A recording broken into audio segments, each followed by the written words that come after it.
Bonjour à toutes et à tous, j'espère que vous allez bien. Moi comme d'habitude j'ai la forme. Nous sommes aujourd'hui le jeudi 14 janvier. J'ai du lourd comme d'habitude. Je vais vous délecter de plein de news.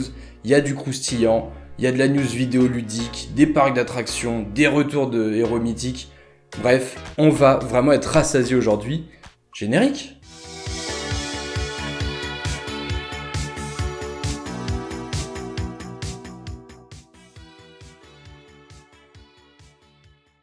Le retour du personnage Qui-Gon Jinn, vous en rêvez, moi aussi, et si ce rêve devenait réalité?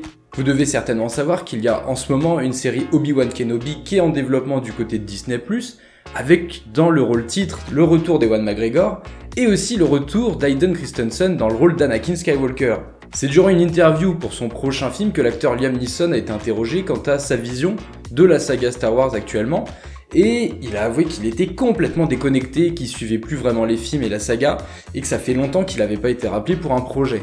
Et à ça, la journaliste lui a demandé « Mais alors, si on vous appelait pour reprendre le rôle de Qui-Gon, vous en seriez ?»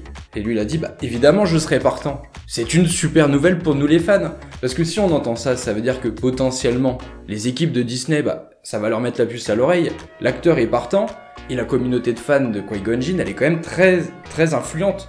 Donc pourquoi pas, peut-être que dans les mois à venir ou même dans les années à venir, nous aurons la possibilité de revoir Qui-Gon Jinn sur grand écran. Sur petit écran, je veux dire, parce que là on parle de série. Ça donne du baume au cœur. Moi ça me fait rêver, j'espère que vous aussi. Après attention, tout ça c'est toujours à prendre avec des pincettes. Pour l'instant il n'y a rien d'officiel, il n'y a rien d'annoncé. On ne sait jamais. Est-ce que cette apparition éventuelle de Qui-Gon Jinn se fera sous la forme d'un caméo ou d'un rôle récurrent dans la série? On n'en sait pas plus, il n'y a rien de fait. Mais en tout cas, écoutez, si aujourd'hui je peux vous faire rêver, je suis heureux.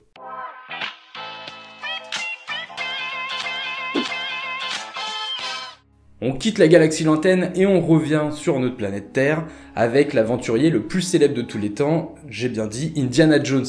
Oui, nous avons appris depuis quelques minutes qu'un jeu vidéo était actuellement en développement. Et là, je vous parle pas des simples jeux Lego plutôt familiaux, là ce sera un vrai jeu d'aventure signé Indiana Jones par l'éditeur Bethesda. C'est l'éditeur qui a annoncé ça publiquement sur son Twitter en postant un court teaser d'une trentaine de secondes dans lequel on voit le célèbre fedora du personnage et un appareil photo estampillé Lucasfilm.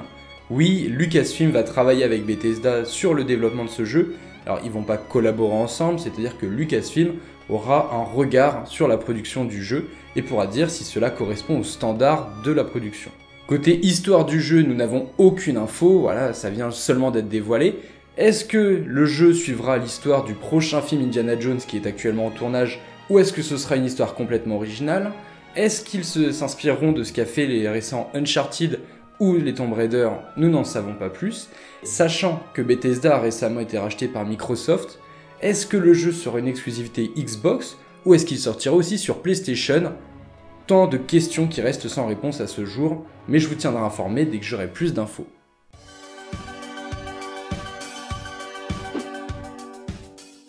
On éteint le four et on sort le plat, car aujourd'hui j'ai des news sur la série Le Seigneur des Anneaux, une des séries les plus attendues de ces dernières années.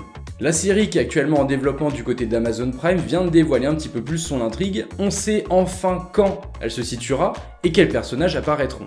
C'est le site officiel TheOneRing.net qui nous dit que la série se déroulera durant le second âge de la Terre du Milieu, soit plusieurs milliers d'années avant les événements du Hobbit et du Seigneur des Anneaux, et nous reverrons des personnages tels que Galadriel, Elrond ou encore Sauron. Sauron qui aura une grande importance dans la série, puisque nous suivrons le début de son règne ténébreux, et aussi de nouveaux personnages qui seront introduits. Des nouveaux personnages qui feront tout pour que règne la paix dans la Terre du Milieu. Au programme, beaucoup de voyages puisque nous verrons les fameux monts brumeux, les forêts de la capitale des elfes de Lindon, le royaume de Númenor et bien d'autres contrées. Nous savons d'ores et déjà que la série comptabilisera pas moins de 5 saisons de chacune 10 épisodes, qui devraient arriver donc courant 2021 pour la première saison, et c'est le réalisateur Juan Antonio Bayona qui a officié en tant que réalisateur sur quelques épisodes de la première saison, lui qui a déjà réalisé Jurassic World Fallen Kingdom et quelques minutes après minuit.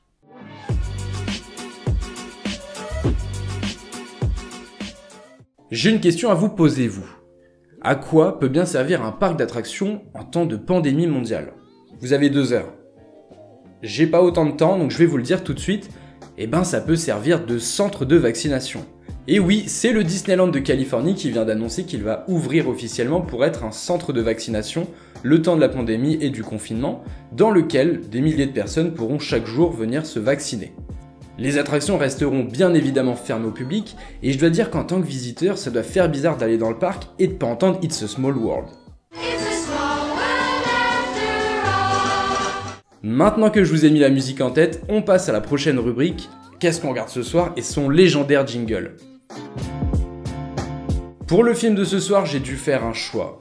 Et c'est No Country for All Men que je vous conseille de regarder sur France 3 à 21h05. Si vous ne l'avez pas vu, c'est le film qui a eu l'Oscar du meilleur film en 2007, et les acteurs sont époustouflants dedans. On a notamment Javier Bardem et Josh Brolin.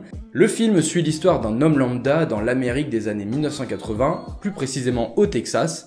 Un homme lambda qui au cours d'une partie de chasse tombe nez à nez avec 2 cadavres de malfrats qui possèdent une mallette remplie de 2 millions de dollars. Oui, ça fait un joli petit pactole. Qu'est-ce qu'il fait cet homme qui a besoin d'argent? Il se dit, je vais prendre la mallette, je vais devenir riche. Il aurait jamais dû faire ça parce que du coup, pendant les 2 heures du film, il est traqué par un dangereux tueur en série.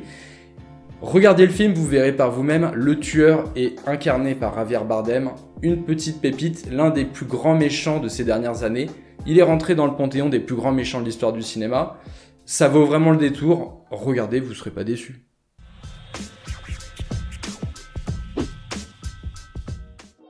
Vous n'avez rien compris à Tenet, j'ai rien compris à Tenet, j'ai la solution pour vous.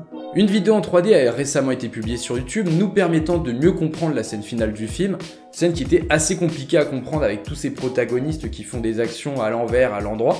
Là, tout sera beaucoup plus clair pour vous. Je vous en mets quelques extraits dans la vidéo, mais je vous mets aussi le lien en description. J'en profite également pour vous proposer cette petite infographie qui vous explique la timeline du film. Évidemment, je vous mets aussi le lien en description pour que vous puissiez la regarder plus pleinement.